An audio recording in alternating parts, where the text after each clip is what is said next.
Hello, Isa. Oh, Nathan, I'm so sorry.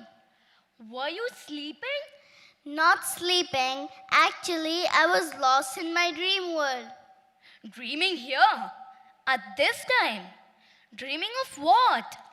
Dreaming of a life full of happiness, fairies and princesses, colors, flowers, and butterflies. Why are you dreaming of all this all of a sudden? Oh, Nathan, don't you have dreams? Yeah, I too dream. Then tell me, what do you dream of? Well, in my dreams, I see myself going to school every day. But when I reach school, the gate is closed. I jump with joy and go back home.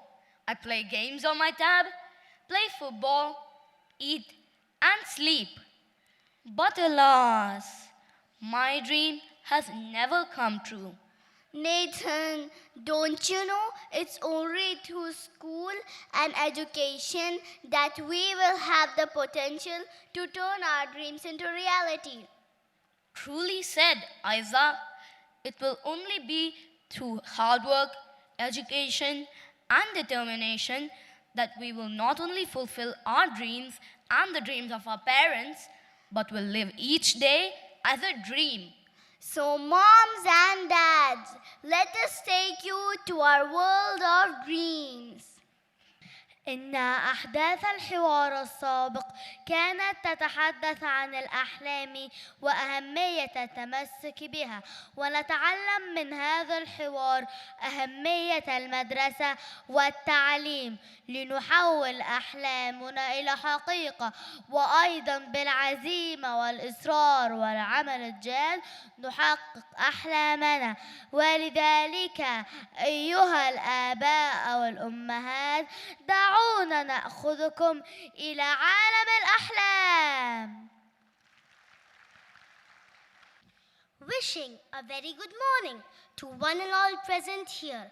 On behalf of the entire faculty of FAIPS, we, the students of grade 4, take immense pleasure and pride in welcoming our chief guest, Miss Nisreen, representative of United Nations High Commission for the Refugees of Kuwait, along with Miss Iman and Mr. Badr. We also welcome our special guests from the Ministry of Private Education, Miss Mona Al-Ajmi and Miss Azari Al-Ajmi, respected principals, sir, vice principals, headmistresses, senior mistresses, and all distinguished parents and guests for the annual day themed Our Dreams. لذا نتمنى صباحا جميلا لكل الحاضرين هنا نيابة عن أعضاء هيئة التدريس بأكملها في مدرسة الفحاحيل الوطنية الهندية الخاصة.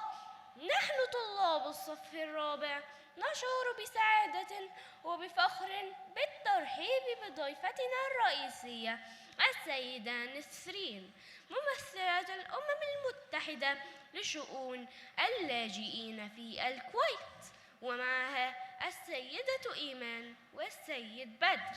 وكما نرحب أيضا بضيوفنا المميزين من وزارة التعليم الخاص السيدة منى العجمي والسيدة عزار العجمي، وبمديرنا المحترم، وبوكلاء المدرسة، وبناظرات المدرسة، وجميع الآباء والضيوف الكرام في اليوم السنوي بعنوان أحلامنا. As a mark of respect and gratitude to the country which is our second home, I request all to stand for the salutation to the Kuwait national flag, followed by the Kuwait national anthem and the Indian national anthem. وكعلامة على احترامنا وامتناننا للوطن الذي هو بيتنا الثاني، أطلب من جميع الحضور الوقوف لتحية العلم الوطني الكويتي ويليها النشيد الوطني الكويتي.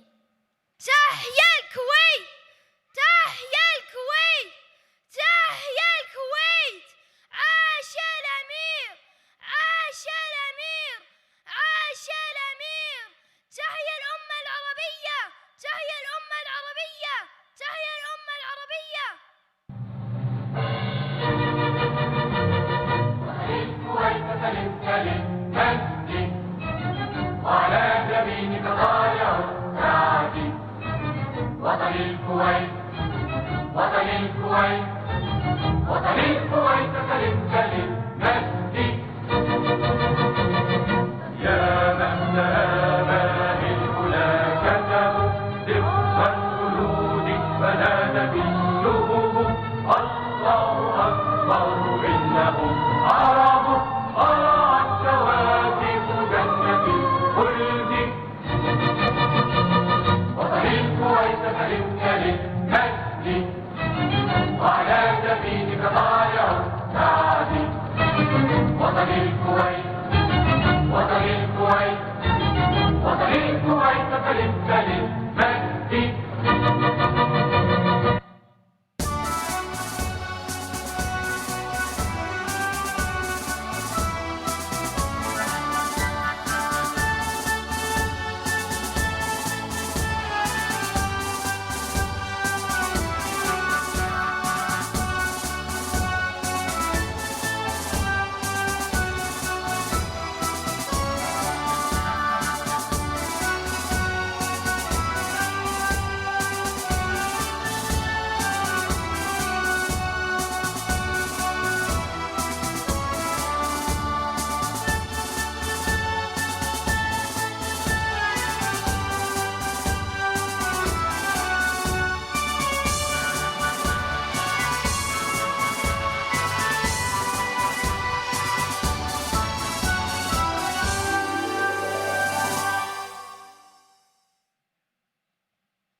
There can never be a better start without the blessings of the Almighty, for which I call upon Abdur Rahman for the recitation of the Holy Quran, followed by its translation by Shamil.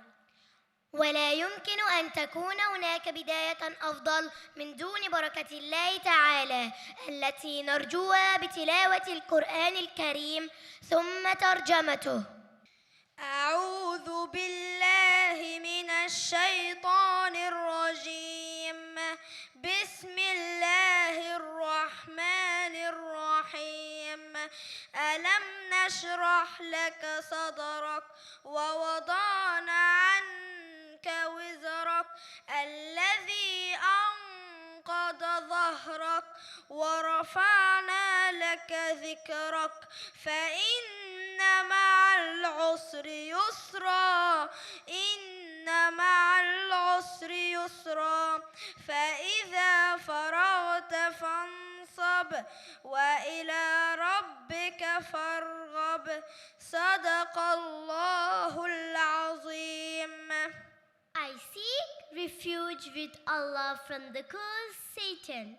In the name of Allah, the most gracious, the most merciful. Have we not opened your heart for you and removed from you your burden, which weighed down your back, and have we not raised high your fame? Verily, along with every hardship is relief. Verily, along with every hardship is relief. So, when you have finished, devote yourself for Allah's worship, and to your Lord alone turn all your intentions and hopes. To expel the darkness and ignite the light of knowledge and wisdom, we request our chief guest, Miss Nisreen, and special guests along with Principal Sir to please come up on the stage and light the ceremonial lamp. لطرد الظلام وإشعال نور المعرفة المعرفة والحكمة نطلب من الضيف الرئيسي السيدة نسرين ومن الضيوف الكرام مع مديرنا الحضور وإضاءة المصباح الاحتفالي.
I humbly request our principal sir to address the gathering. أطلب بكل تواضع من مديرنا أن يخاطب الجميع.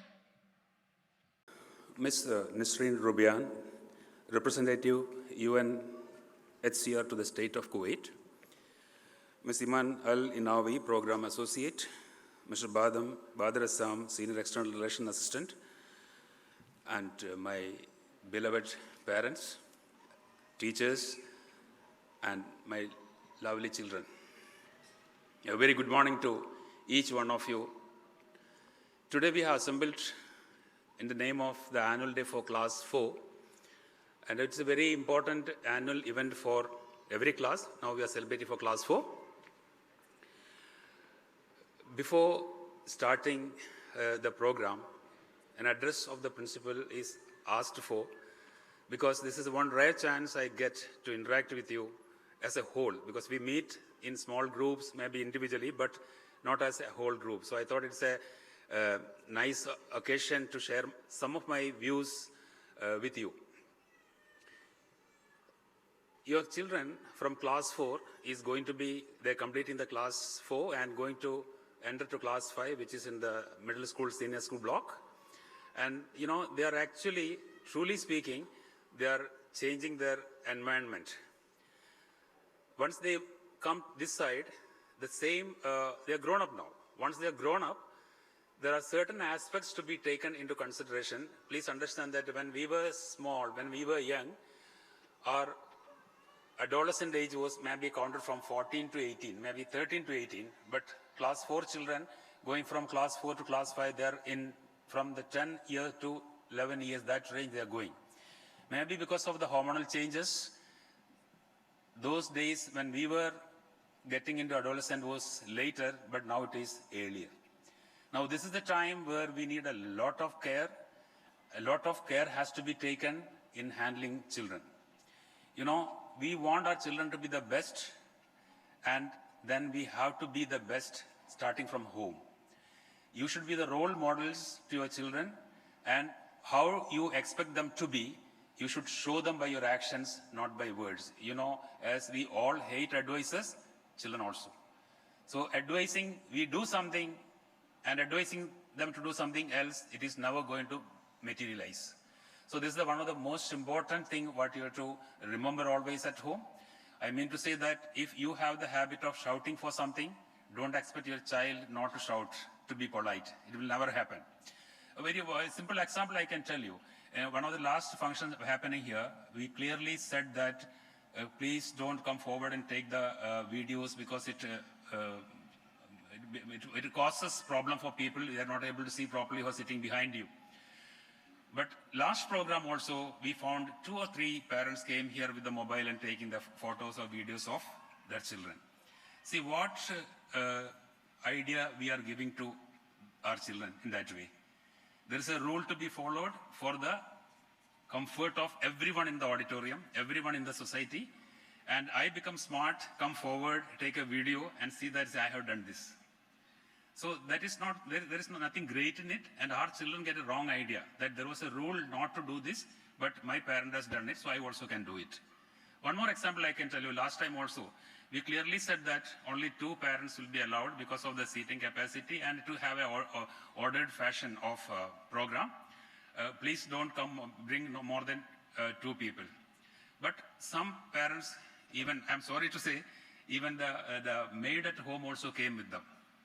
And the idea given to the child, remember the child is watching us. Idea given to the child is, I can break the rule. So he gets that, he also can break the rule.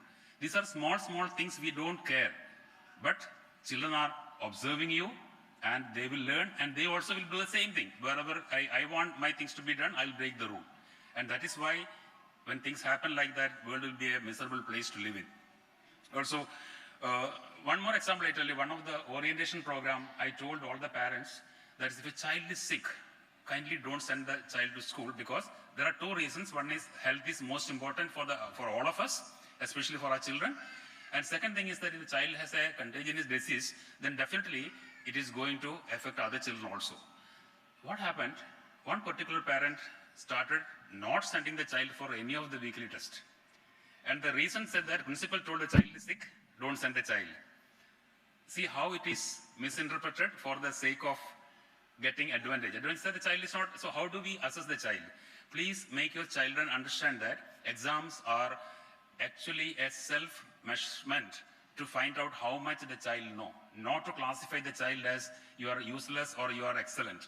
Never compare the child because as flowers are different, they are differently beautiful. Each child is differently beautiful. So when you compare it, we unknowingly we do sometimes. Unknowingly we said that, no, who is the first, the child who got highest mark in the class? When your child bring with 80% marks, who got the first in the class? That one question makes the child feel uncomfortable. So I am not the first, I am not even second, isn't it? So whatever they got, appreciate it, and please spend time with them. At least 15 to 30 minutes on a daily basis, how much ever busy you are.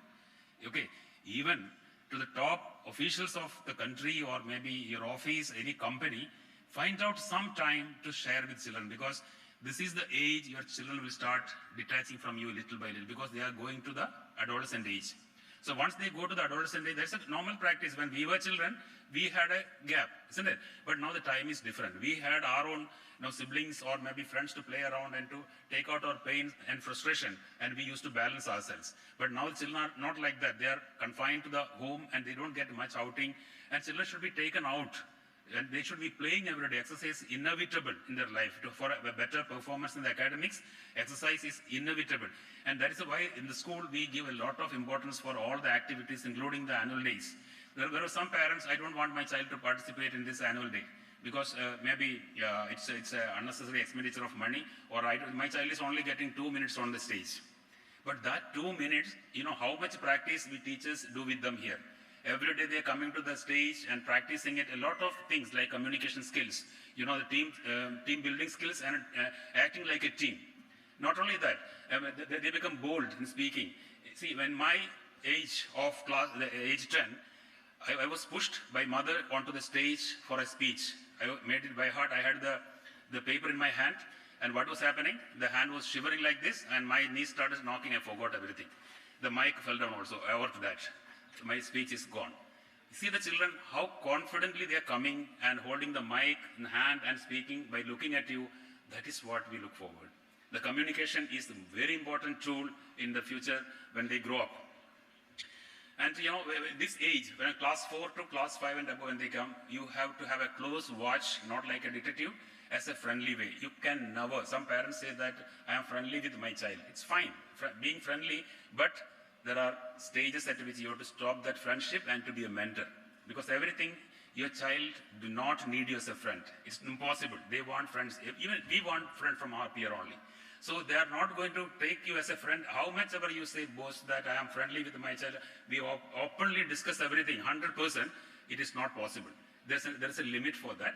But beyond that limit, please act as a mentor and watch them discuss with them the problems. Sometimes, so now you will see that they will bring with imaginary problems, because at this age, what we see, years back, maybe 20 years back, the same school, what I see, students of grade 10 and 12, 9, 10, 11, 12, go to the washroom and they set their hair and makeup, and or sometimes, makeup means, the hair hanging, all those things, they used to set by looking in the mirror. Now what we see is in grade 5, grade 6, children are doing the same thing. So time is changing, their mindset is changing, so you have a very, very important role, and this role, only people can be supportive, they are the teachers. The difference is, you have a higher emotional quotient with the children. We don't have that much, because we have, for every parent, including me, my child is the best, my child is the amazing child, definitely. But when teachers take them, we treat them as much as possible equal. They are all equal, because that higher emotional quotient to the children, we have a lesser, because we have to teach them, we have to train them. Because sometimes, if you don't do this work, it's okay for a parent. But a teacher says, no, you have to do this work. That's the difference. So we will take actions, and whenever we call from the school for any parent, kindly don't tell them that I'm not busy, I can't come, it is your duty. The last function also I was telling the parents, that is, if you calculate exactly hours, the number of years, 14 years, that is kindergarten to grade 12, when the child studies 14 years, out of that, we exactly get the children maximum to maximum 17 months, not more than that. You can calculate and find out number of hours. I can explain to you when time permits, but then understand that we get only that much, 17 months out of this 14 years. So you have a bigger role. I'm not saying that 14 years they are always with you remaining time, no. But you have a bigger role. And I know that every parent become a parent when a child is born. So we are not extra experienced as a parent. Our experience starts only when we become a parent. So you need support, and that support with the teachers, if you team up and identify the problems and sort it out, it is very clear. Or the rules and regulations of the school are for the well-being of the children. It is not to punish children. Even the corrective measures is only for correcting the children, not for punishing the children. Please understand that. One more thing, when the child comes to school, understand that it is your child, but at the same time, it is not you, nor your 100% replication. It is a combination of different kind of genes together from the husband's family and the mother's family, not even father and mother. It is from the family it comes. So those combination comes, it's a totally different human being. And it has to be dealt with a lot of compassion and lot of understanding. So in Indian mythology or Indian background, if you take, we say that Mata, Pita, Guru, Devam. That means mother, father and teacher, all the three are considered equivalent to God. Why is it? Because that gel. When olden days, what was happening, we had a Gurukula Vidyabhyasam. That is, the child was going to the Guru's house and learning. Now it is gone. Because what is the advantage? The emotional quotient was little less. So please remember these factors, and please be in touch with the teachers. And when they call that there's an emergency or that we need to talk to you, whether it's performance-wise, whether it's behavior-wise, please attend to that, discuss with the teacher. If you need a counselor's help, please take it, don't hesitate. Because teachers are to an extent good counselors, because over the years when they start dealing with children, they can understand better things than a parent. You know that during the COVID time, how difficult it was to handle 1 or 2 children at home, maybe 3 or 4. But at the same time, teachers deal with the 30 students in 40 minutes, and some productive work they're able to do it. That difference is there, that experience is there. So please keep all this point in mind and identify the friends. When they come to this school, identify the friends and never talk anything negative. You can easily identify the nature of the friend and the family, all those things. You can sit with the child, discuss with the child, and find out whether that's a good friend for your child. Because there may be, there are difference in societies, different in families, all these things are there. So you can find out who will be an most apt friend for your child, and don't force the child. Make the child understand that because of these reasons, better to have this as a friend. You can communicate, you can share with your thoughts, you can share your academic material, you can share your things related with your activities. So that have a partnership with the child and make the child understand why is it important, because this is the most dangerous age when they come to class 5 onwards, okay, till they reach class 10. After that, they are still matured. And this age, if you don't control them, control means not by punishment, by shouting, by getting angry, that's not the control. Control by partnership. So when you control them, they reach grade 9, 10, 11, 12, they'll be good students, they'll be listening to you, and that freedom, that space, you should be able to give the children. So please start working on it. Identify the bad habits. What are the bad habits? Using mobile phones. biggest disaster, I should say. The use